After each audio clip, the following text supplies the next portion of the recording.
Mark Tatum, Deputy Commissioner and COO of the National Basketball Association. Thank you so much. It's a pleasure to be here with you all. Dr. Richard Lapchick, thanks for being with us here on R&R on Sports. Thank you for having me. Civil rights icon, Dr. Edwards, how are you today? I'm doing a heck of a lot better than I deserve, I'll tell you that. Sports commentator, Scoop Jackson. Good to be back on with you all. Ian Griffey Jr., how are you today, sir? I'm good. How about you guys? It's R&R on Sports. R&R on Sports.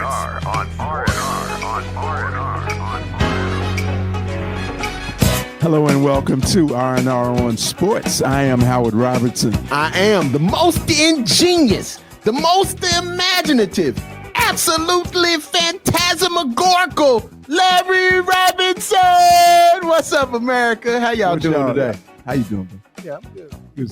What y'all don't know is that before this show started, he is looking on his phone. We couldn't get going because he is looking on his phone, looking up man, words. That's pre-production, man. That's pre-production. You don't let people know. You don't let people know what's happening in pre-production, I just man. got one question. Did you find phantasmagorical in the... Now, that was in my head, man. It resonated with me. I heard it a couple weeks ago. And it sounded good and it to just sounded good to me. And it just accurately... Do you know... It described yourself. Absolutely. Having a fantastic or deceptive appearance, as in something in a dream or imagination. I'm dreamy. I know I'm dreamy.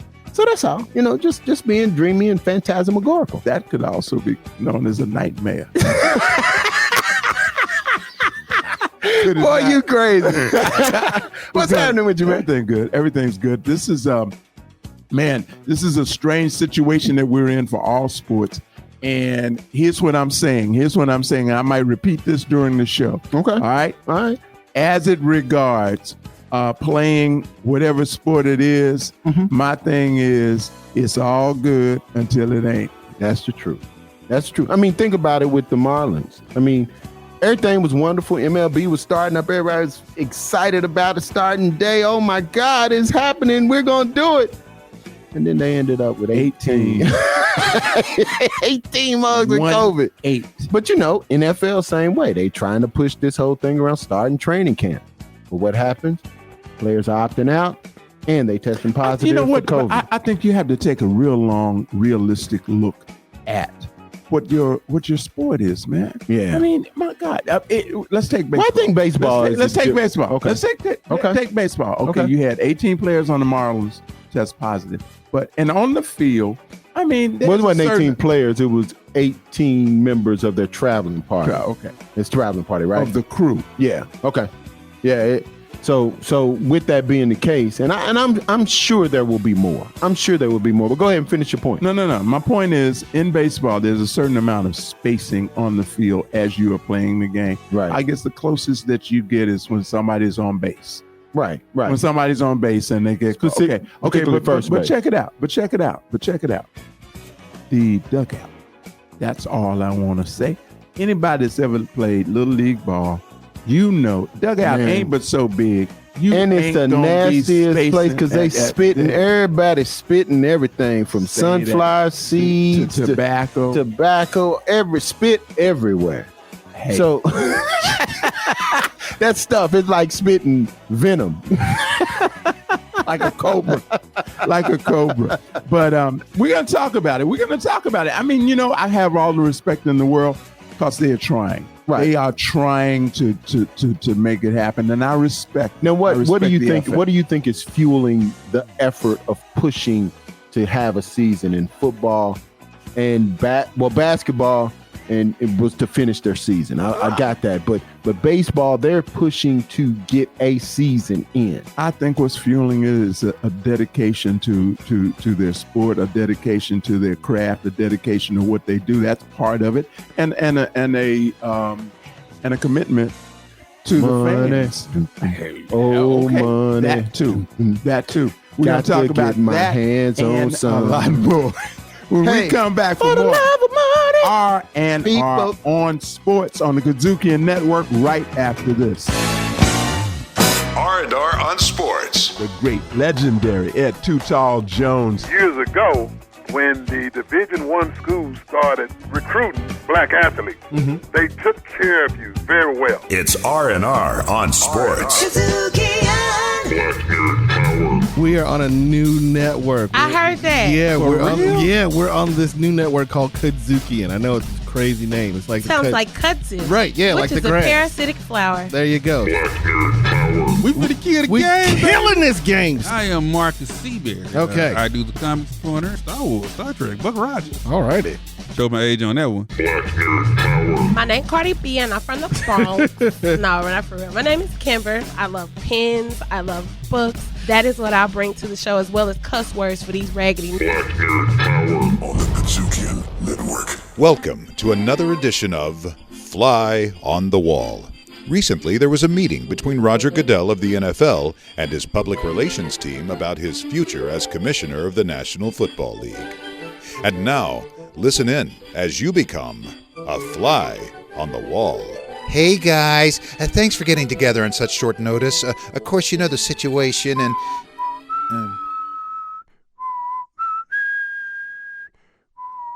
Shut up, Pete. That's very rude. Let him finish. Well, I'm just saying, things don't look so rosy.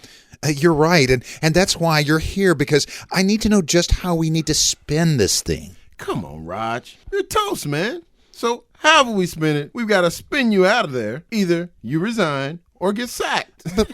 But how do I keep my good name? You're good. What? Shut up, Pete. That's more rude than before. But I think I got something. You're going to resign because guess what? You're blind.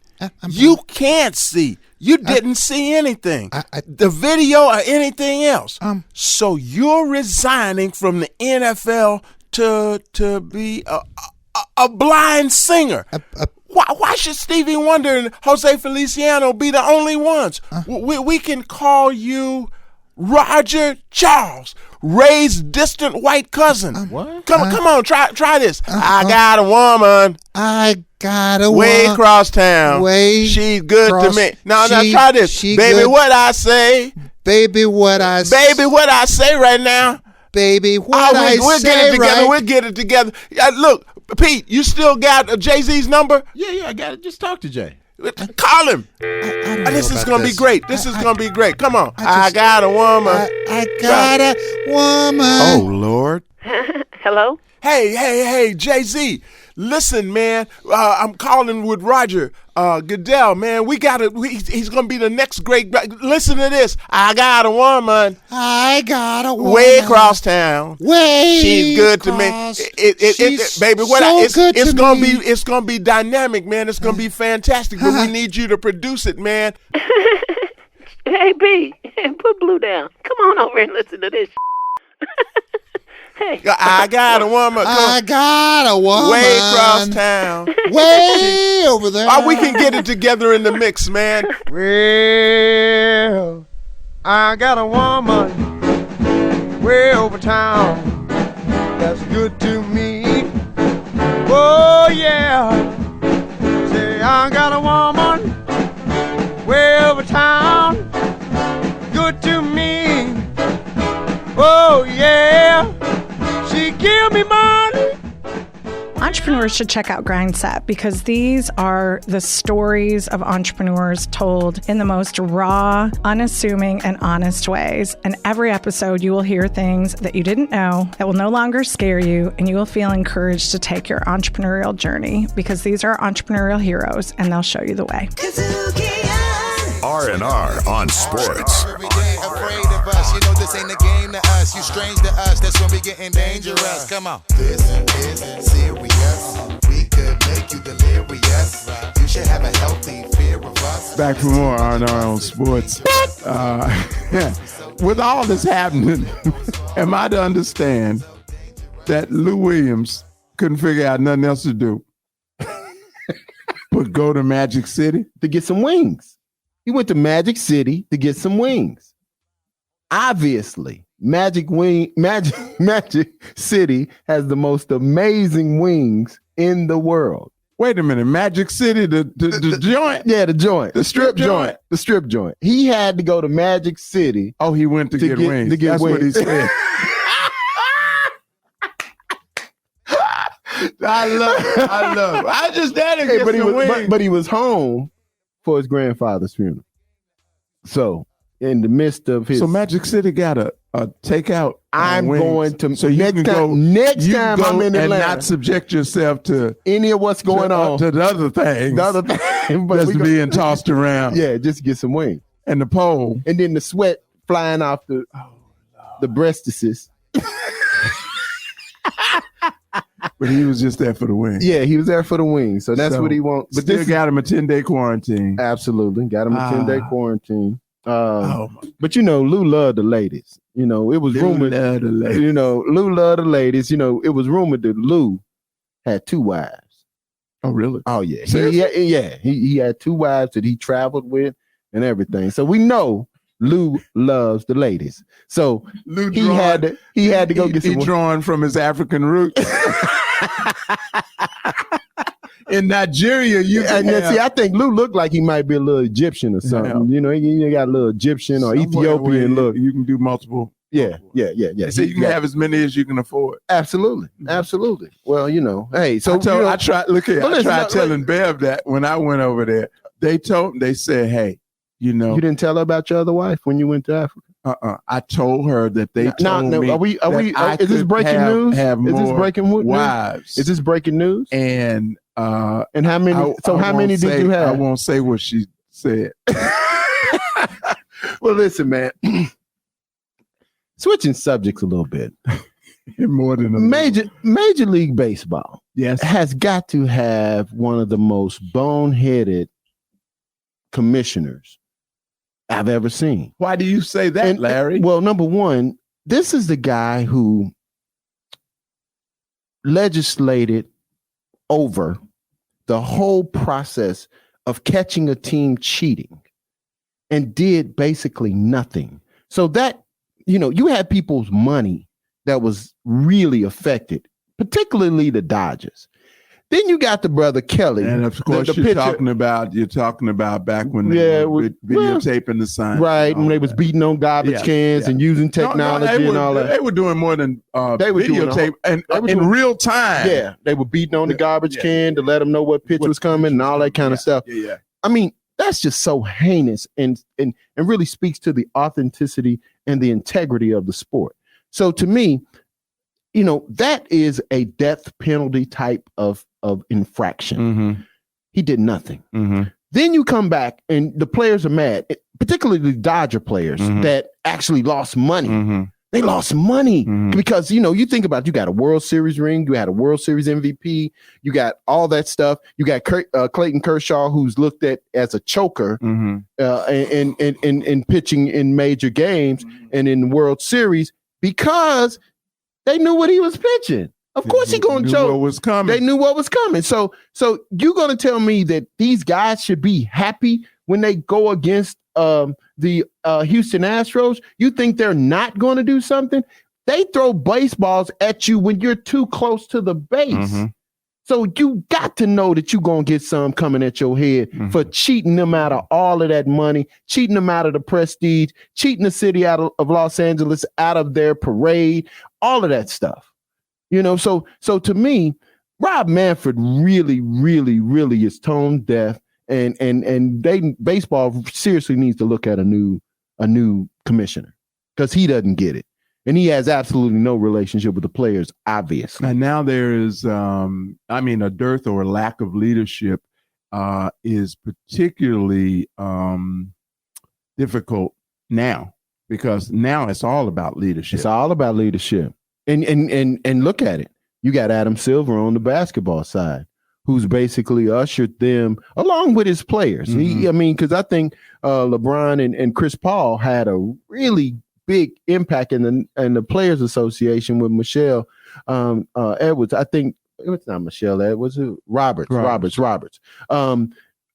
I think that collaboration, that partnership between the NBA, PA, and the management of the league has seemed to be rock solid. Is your good friend, very, very close friend, that you think a lot of, who happens to lead the NFL?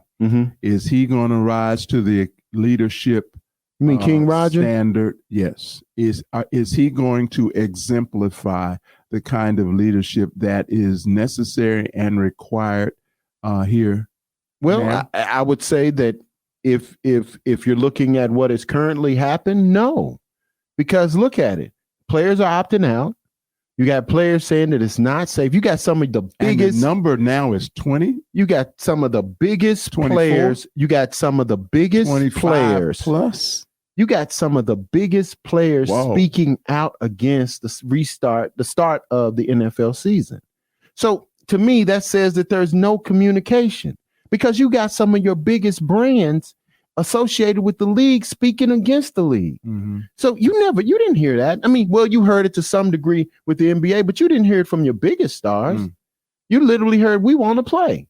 And when I look at that, I'm saying, man, guys, you got to have a better relationship. You got to have a partnership with the players, because if you don't, you end up in a situation like this. We don't think football is going to get started. At least I don't. You think football is going to play a full season? No. I don't even think they're going to get started. I go back to what I opened the show. They're going to have to get some scabs. I'll go back to what I opened the show with. It's all good until it ain't. And I don't think it's going to start out good. I think it ain't going to start out good for the NFL. So I think it's going to be very, very difficult. So that's where we're going to see what kind of leader King Roger is. What do you think about our hometown team on the NBA front? You think the Grizzlies going to hold on to the 8th spot? I hope so. I say that conditionally because I don't know. These guys are young, and I don't know. We know who they are, but we don't know what they are. We don't know what they are in a strange, they're in a very, very strange land. So, well, listen to this. It's interesting. Listen to this. I felt that they weren't going to be able to maintain that 8th seed until I saw Ja start turning it up. Mm-hmm. He's turning it up. And this kid is leader focused. It's what I'm saying. And then he's the first rookie to lead a team in points and assists since Michael Jordan. Mm-hmm. Oh, wow. I'm telling you, this kid has got something special about him. I didn't think he was going to be able to do it, but I think we're going to be the Grizzlies, as young as they are, as ahead of schedule as they are.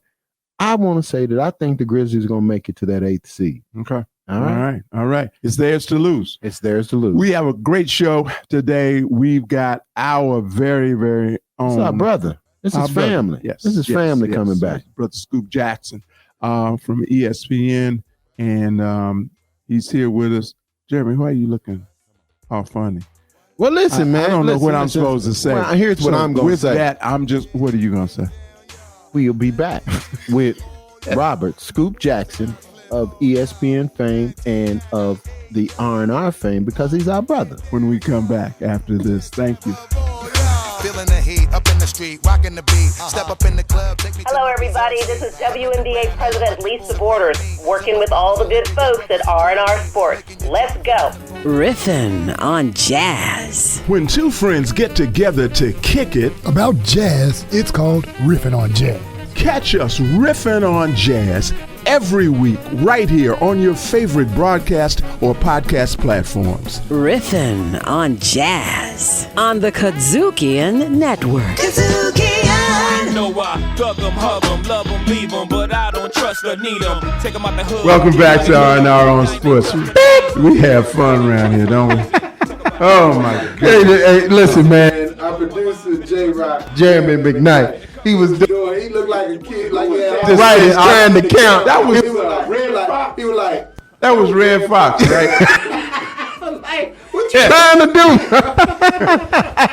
Anyway, what's up? We are pleased to have with us, as always, one of our very own and ESPN's own, Brother Robert Scoop Jackson. Robert Scoop Jackson. You speaking French? Robert. You speaking French now? Right, I can do that. Go ahead with your bad self. Yeah. What's up, Scooby-Doo? Hey, what's going on? How y'all doing, man? Man, we best we can. Yeah, I'm telling you, under the circumstances. I'm telling you. You know, I'm trying to social distance, but Howard keeps trying to get I'm trying to back up away from this brother. I want to be close to you. Man, bro, you too close. Period. So you just need to stand out on the porch and do the show. Look, if either one of y'all tested positive by now, y'all My motherland mask. Your motherland. Yeah, he got a little mask company, y'all. So he got Motherland Mask. So go to Amazon and get you a Motherland mask. That's right. Okay, is that right? Come on. You're supposed to do the selling. I don't get no royalties. No. So the hell with your mask. You're going to be asking for something. Hold up. Well, shoot, if everybody get their mask on, then let me do what I'm supposed to do. There you go. We all in now.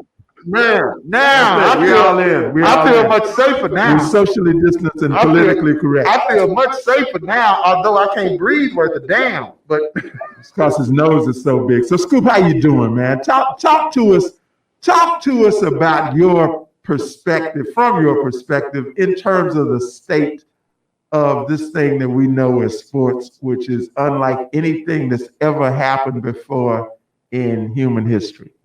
Yeah, I mean, I'm sitting here like you all are, watching it unfold and watching it unfold in different ways. Like we're watching the NBA, come back seemingly seamless in how they're executing and unfolding the relaunch of their season. But at the same time, you're looking at another sport and you're looking at what's going on in Major League Baseball, and it seems to be chaotic and out of control and it's chaotic on a whole lot of levels. Yeah, it is. But it seems like it's going to victimizing the leadership of Major League Baseball and giving credit to the leadership of the NBA, how they're handling two different situations. So, right. As a sports fan, as a sports journalist, it's interesting to watch these two, especially in America, watch both of these things happen really on two different ends of the spectrum. Right. We're literally watching two different things with two different sports happen, and nobody has any real answers as to why. And we're just guessing why it's working for the NBA and why it's not working for NBL. So, I'm just. I can tell you why it's working for one. One in a bubble, and the other one decided to try to let their people mingle with everyone else. Here's the thing. I think that's on paper that's true, but it's impossible. Because the circumstances are totally different. You couldn't have asked the NBA to begin a season and play an entire half season in that bubble. Right. You're right. So we're literally talking about two totally different situations, and them just trying to finish something as opposed to another league that's trying to start something and extend it at least through, 60 games, and then you have to play. If the NBA had to deal with that, they would never created the bubble. The bubble. Right. You're right. It's a short period of time. So there's two different circumstances that they're operating under, but it seems like they're being treated as if they had the same circumstances to start off from, and they really didn't. Absolutely. Right. Absolutely. But I also think it speaks to Rob Manfred. Rob Manfred has made some his decision on the Orioles and the cheating scandal was horrible. And then he comes back when players are trying to get retribution. Because, the Dodgers were one of the people that actually directly were hurt by Houston's cheating ways. Then you're going to suspend a guy for 8 games, which in essence almost is like a third of not even a third. It's about a tenth, a little more than a tenth of the season. Mm-hmm. And I mean, I just say, it doesn't make sense. It's inadequate. It's inadequate. You got somebody who cheated a World Series, but you basically gave them no penalties. Well, I think that all of this is a true test of leadership. Absolutely. A true test of leadership at every level, because what I've been saying is it's no matter what sport, it's all good until it ain't. It's all good until it ain't. It's all good while everybody is testing negative and you have no positive test, as is the situation in the bubble and all of that. But until it ain't, and until something happens like what is happening in Major League Baseball. So, Scoop, with that being said, if you were in charge of the NFL, what would you do at this stage? What calls would you make? Well, I'll answer the question this way. One, I would try to have a relationship with the players similar to what Adam Silver has with the players in the NBA. one. Mm-hmm. Yeah, that's number one. That's number one because I think a lot of times, like, which is right hard, given who we talking about. But anyway. No, but seriously, because as we talk about leadership being at the center of this, it's also about a relationship between the Players Association in each league and the people, with ownership and the commissioner. Mm-hmm. So we have a cohesive and understanding relationship. Things can tend to get done, more comprehensively. Yeah, homogenously.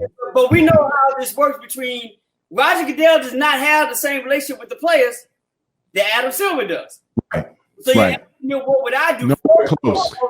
It depends on what type of relationship I would have. And if I was commissioner, I would make sure I tried to have a relationship with the players that was similar to what Adam Silver has with the players in the NBA. And from there, we would be in negotiations and try to find a middle ground of what's working best for everybody. And the thing I think is different in the NFL, where Roger Goodell's not going to do anything, I think this Robert Manfred situation in baseball, is you have commissioners that are owner forward. Right. They not only work for the owner, their decision making always is owner first. Right. So you're asking me what would I do? I would try not to be an owner forward commissioner. I try to be a commissioner that let the players know, let my labor force know that I have them first and foremost. It's a difference between a principal at a school that looks out for the teachers as opposed to looking out for the kids. Mm-hmm. Right. Right. Once you establish that relationship, things can move forward. And I think, at this point, it depends on what the players tell me they feel comfortable with doing. Right. Right. So I'm not trying to not give you an answer. I'm trying to give you an answer like, look, whatever I do as commissioner is going to be rooted in what agreement I can come up with as a player. I'm not going to try to dictate and sell something on them for the sake of making money first, for the sake of generating income, revenue stream, all the stuff that lends itself to the owners as opposed to what doesn't really lend itself to the player side of things. I get that. First and foremost, try to make sure that, owners and players always operated on a level playing field and there was as much equality in decision making as can possibly be. That would be the first thing, and then I take it from there. Now, given and you're listening to R&R on Sports on the KUDZUKIAN Network. So, given the level of contact in football, mm-hmm. and relationships being as it may, but football is football, right? So, given the level of contact in football, would you call it? Would you wait and see? And because I'm asking. It's a lot of players opting out. A lot of players opting out. Yeah, no, I get that. And it is a contact. It is a nonstop contact sport. Right. I'd have to really, really see an intimate sport. You all there ain't no distancing. Ain't no distancing. There can be distancing in baseball. It's not a contact sport, but you're looking at how, at least from a Florida standpoint, being in a hotbed in Florida. Right. Yeah. So there's so many other variables that have to be taken into consideration when we're dealing with can this function or can it not function? And contact may be one thing. It's a matter of, to me, the breathing on one another and the possibility of contact and being able to, And baseball, that's in a dugout. Right. Anybody that's ever played ball, anybody that's ever been in a dugout and spitting, that's a part of it. What you do in a dugout. Yeah, you spitting sunflower seeds or whatever. That's what I was getting to. How do you do in football, even though with the contact being made on the field, how do you deal and find that much space to socially distance 60 on the sideline? Yeah. How do you do that and maintain that over the course of 3.5 hours? Yeah, you got 100 people on the sidelines of you football. You have to put some folk up in the stands with the band. Wait a minute, they ain't no band. Oh, that's right. Where the band used to be. Hey, fellas, let's be very real about this. You're also dealing with a large part of the football community that tends to side with the thought process of those in the Republican Party. Yes, that's very true. Yes. Very true. The whole conspiracy theory, this is a fake, we don't need this. You have to battle that inside of football. You know what I'm saying? They don't. One of the things that's making soccer succeed in other places outside of America, even though the MLS is doing this thing. But if you look at global soccer, the Premier League, all this, that, and the other, you don't having those problems because they understand the power that this disease has. Right. You don't have the backlash and you're invading my constitutional rights that you do have here in America with the arrogance that we display as being Americans. Now, that arrogance tends to go down a party line. We all know that. Absolutely. Right. Football being quote unquote America's sport and that mentality carrying over into the game, especially at the NFL level, not only do we have to deal with finding a physical way to social distance individuals, we have to find a way to get the mental part past a lot of the people that are involved in the NFL and switch their mentality about this whole thing. Well, listen, this is Iron On Sports, and we're here with Super Duke Robert Scoop Jackson of ESPN. But listen, we're going to take a break and we're going to come right back. Next time, we're going to talk about the bubble. We're going to go all into the NBA. Ball? Yeah, we're going to talk about the NBA. Yeah, ball. It's choices as to who's going to come out of the East and the West. So stay right there. We'll be right back in a second on Iron On.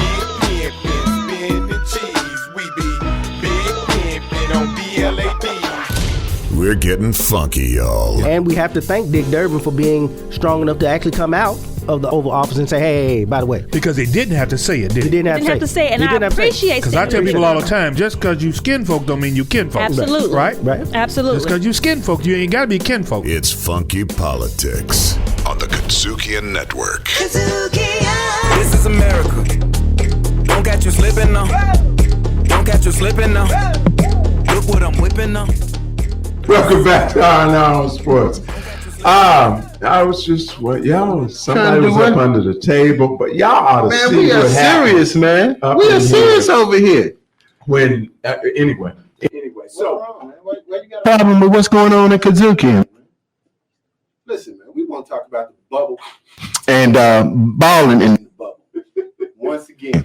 What's your perspective on the NBA bubble and the restart of the season, Scoop? And the quality of ball that is or is not being. Man, this is AAU. Come on. No, I think we're about to see what it's really about. I think there was a fill-out period during the the preseason. That's what we call it. The preseason. Okay. To an 8-game seeding situation. I think we got 22 teams. I think probably for everyone except for maybe 10 teams, these games mean something. Not only for team in positioning, but also for some teams even getting in. So we're going to see pre-playoff level basketball. I think some games, after every team gets like 2 games under their belt, the last 6 games, we're going to see some for real basketball. I think so as well. I agree with you totally. Yeah, and I do applaud the NBA for at least taking a chance on at least making this happen. Right. Yeah. Right. That's what we were saying earlier about the commission. He's like, look, man, we're going to do everything we can to at least try to make this happen. We're not going to tell you have to do this. Not going to say you have to do it. But this is my way of trying to at least finish something that started and at least listening to the players and collectively, they say, hey, with all the safety measures you took into consideration, let's try what we have to lose, but also keeping the owners happy by at least knowing that at least you tried to create some revenue streams so we're not going to lose the whole season. So I applaud the NBA for the effort. If it doesn't finish out, it seems like so far the test period of what they've gone through is very successful. And I think now that once the real games are in play, the seeding games are in play, through the period where it was time to just not be focused is over with. Now it's time to really focus. That the protocols they've been following is about to be followed by everybody now because now it's actually at stake. In the beginning, I said they probably had a 60% chance of finishing this thing. Now, I think they really have probably a 90% chance of finishing this thing. Oh, wow. Right. So I'm excited to see that and still want to continue to get a prop for at least having the effort to start it. But I think more importantly, I don't want to say, really more importantly, is how the players and I'll give the WNBA, pull the WNBA in this too, how they are using this space to continue the conversation, the energy, the spirit, and the engagement of the movement that we're all a part of right now. Absolutely. Absolutely. Let me ask you a quick question in there. When you think about how you talked about the relationship between Adam Silver and the players and how it's such a great collaboration, a partnership, maybe a better word. How important was Chris Paul and LeBron James in the process of making this happen? Because they seem to have taken a very vocal, position in making it and saying that they wanted to play. How important was that? I think it was important. I think that, being the leaders that they are, especially LeBron, and him yielding the power that he does have, I think that spoke volume, to other players that may have been on the fence and thinking about it. And I think also that not only just LeBron's social active consistency over the years of his career played a role, but I think in this moment, it didn't seem like LeBron was being inauthentic, and he found a way to continue voicing his opinion on certain things that gave other players a gateway into how they could do what they wanted to do. You know what I'm saying? I think, and I'm not saying I know this, and I'm not trying to say anything out of pocket, but I think you have players such as Victor Oladipo or Malcolm Brogdon, who are like, okay, I already know how I feel about it, or CJ McCollum, I already know how I feel. I'm gonna do me, but if LeBron's doing it, I'm definitely, I could go all in. I think that played a role. And some players are like, you know what? What's going on here is more important than basketball. But if LeBron, who's always, been out there out front and taking some hits that a lot of people in the position are not willing to take, if he's out there on front, then I'm all in with that, because now I can totally do what I want to do inside and still concentrate on basketball. So I think LeBron's decision to play and use this space, over the next couple of weeks of finishing the basketball season as a platform, gave a lot of players who were on the fence about it a chance to say, all right, I'm all in. I think Chris played a role in that too. But I think somebody else we also need to take consideration, because Adam Silver made this very upfront. Right. And that was the role Michael Jordan played with the owners. Really? Oh, yeah. Adam Silver said Michael Jordan had the strongest voice in the ownership room when they decided for what they wanted to do. Oh, wow. Because in the moment being the only black one in the room, but also being the only player.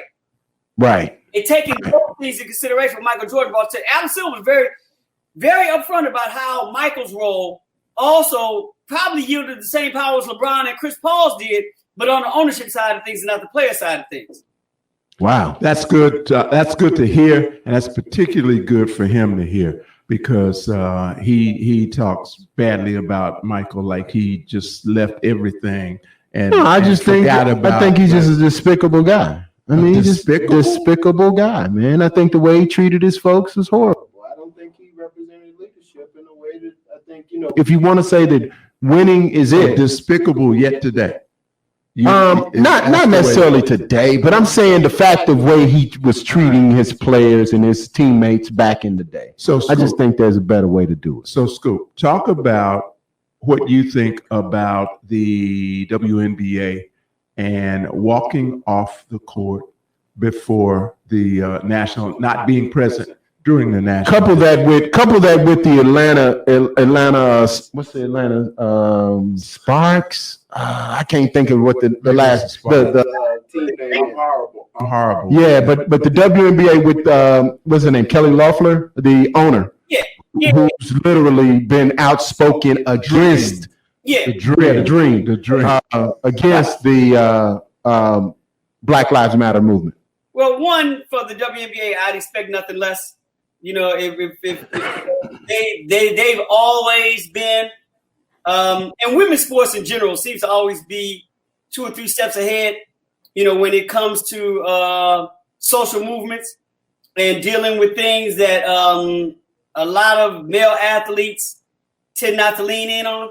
Mm-hmm. So, for them to, do what they did, as far as like not even being present during the national anthem, I'd expect nothing less.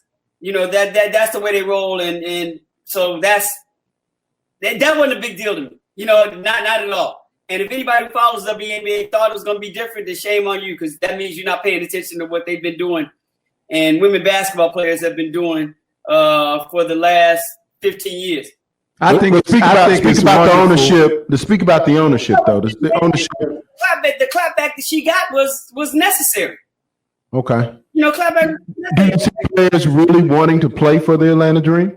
Well, I think there's other ways to voice your opinion, because here's the thing: you have to make a decision, especially in times like this. Is somebody you play for bigger than your career or bigger than the game itself? Now that would work with Donald Sterling, though. No. Nobody stopped playing for Donald Sterling. Keep that. That's what I'm saying. Nobody stopped playing for him. They pretty much disassociated him with the team quickly, though. And so. Wait. It helped a lot when he got ousted. Yeah. But do you really think that had he stayed there, the entire Clippers team would not have played? I believe they would have forfeited some games. I believe they would have stopped playing. I think if he would have stayed, if Adam Silver hadn't stepped in and made the decision that he made, and then LeBron saying that he has no place in our game, I believe that those players would have set out a few games until that decision was made. I disagree with you only because of the situation that we're in, because it was during the playoffs. At least I'd like to think that anyway. The rebel side of me, the black militant part of my heart would say that I would love to think that Chris Paul and those fellas would have said, until this dude is gone, we not playing. Brothers are graduates of the Jesse Jackson School of Keep Hope Alive. I just don't think they would have done it in that moment. The same thing I'm saying with the WNBA. Because of circumstances, I don't think anybody's going to leave the Atlanta Dream right now. I think the next season, same thing I'm thinking with the Clippers. Next season, yeah, we're done. But we're going to complete this because who we play for is not bigger than the game. And right. In this moment. That's all I'm saying. I expect WNBA players for this season, as shortened as it is, as the conditions that they have to play under, as the platform that they're given right now, they're not going to let an owner be bigger than their messages and the game of basketball. Starting next season, they'll be like, no, we're not playing for her. Period. Right. But right now in this moment, and I say about the Clippers, I said, this is the playoffs. They had a legitimate chance of winning the championship that season. They're like, look, let's finish this mission and then give the figure to Sterling after this is over. But right now, we're in this together and we're going to do this. So that's all I'm saying. It's like, I think they did, but not in that circumstance right then. I think it's a beautiful thing to me that the WNBA gets the fundamentals right. They get it right in terms of play and they get it right in terms of politics. So I think that's a very, very cool thing. I think there's a lot to learn from the WNBA and their players. I couldn't agree more, but I think what we're about to see on this wrapping up this bubble piece, I think we're about to see some of the most amazing basketball we've ever seen. You do? Because I think there's the lack of distractions is going to allow these players to lock in a way that I don't think we've ever seen before. What you think, Scoop? What we're going to see is what will come out of this. And that's the one thing I love about playoff basketball in the NBA. Everything gets exposed. Yes. Everything. Yes. So what we're about to find out now with that theory in place is what real leadership looks like. You got any favorites or dark horses? Or any favorite? But because it's not distractions and because we've never been in a situation like that, neither have the players, who's going to be the one that keeps his team locked in throughout this whole process? Right. Not like drift off and never lose focus or purpose of why we're doing this. And that's going to come down to leadership. And to me, the team who has the strongest leadership is probably going to be the team that comes out of this thing successful. And that team is? That's a good question. Come on, man. Come on, make a prediction. East and West. Please give me the East and the West. Here's my thing. I'll say this. I think that the Boston Celtics and the Clippers are going to be in the NBA Finals. I know. Out of those two teams, I think the Clippers are going to come out. Whoa. Okay. Interesting. Clippers beating the who in the finals of the East of the Western Conference? The Lakers, without question. Okay. All right. An LA final. And I'm only saying that because the Lakers, as much as you want to me, balance these teams out and look at them and like match them up because playoffs are all about matchups and all this and the other stuff, especially when you're dealing with 7-game series. Right. They don't have it. Lakers do not have an answer for Lou Williams. And in the 7-game series, all it takes is 2 Lou Williams games to tip an entire series. Because they don't have an answer for him. They don't. I don't know about J.R. Smith now. You got J.R. Smith now. He can't. J.R. Smith, cannot score at the volume. No, but I'm playing his defense. I'm saying he's a 3-and-D. He's 3-and-D. J.R. Smith, although he's been out, I still think J.R. Smith can put that lockdown D. You really do think he can lock down Jake? No, well, I don't think he's going to lock him down. But I'm saying I think he can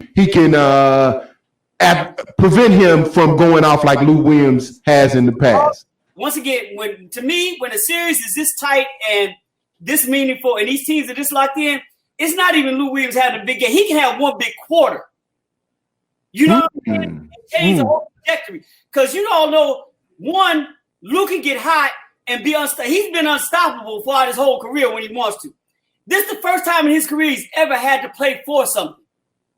Think about that. Well, listen, we got to wrap up. We got to wrap a second, but now we're gonna keep him here for a couple more minutes as we wrap up the show. So listen, we're gonna go right to break. We're gonna come back with my man Scoop Jackson. And look, as a part of us wrapping up the show, it's his family, man. It's his family.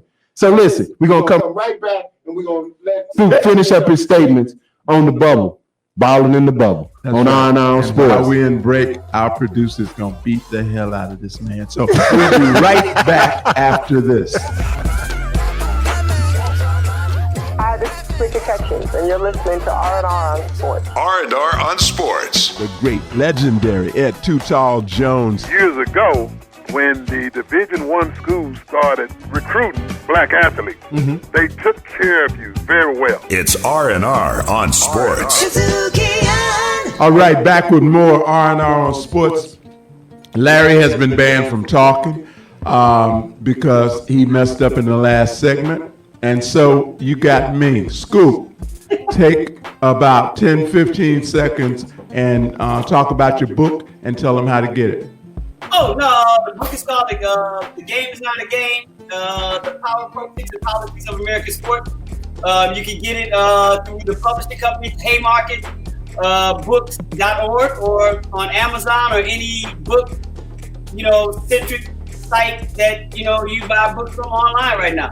All right. You can get it there, but, I say Amazon or Haymarket books.org are the two. Well, we ain't got no books. Scoop, we appreciate you, man. Always.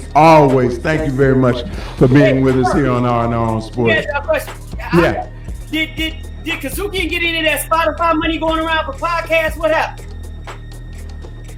Well, I think what happened prior to us going on air should answer that question for you.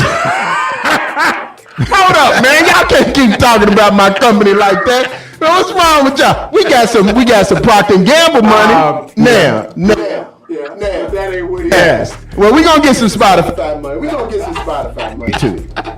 So we can get some better equipment. I told you, man, we got to get some Acme stuff. Some Acme stuff, man. Listen, shout out to CT Vivian. Acme shout out to CT Vivian and come on, get yeah. Oh, absolutely. And John Lewis. Absolutely, man. Listen, I had the pleasure of meeting and knowing both of them, along with Reverend James Lawson, who at Fisk taught them the principles of nonviolence and all of that. And he's gonna need to teach me some nonviolence because I'm about to move some furniture around in here if you keep disrespecting me and my team up in here. All right. Yeah, ooh, he's scared. He got scared. But no, two giants.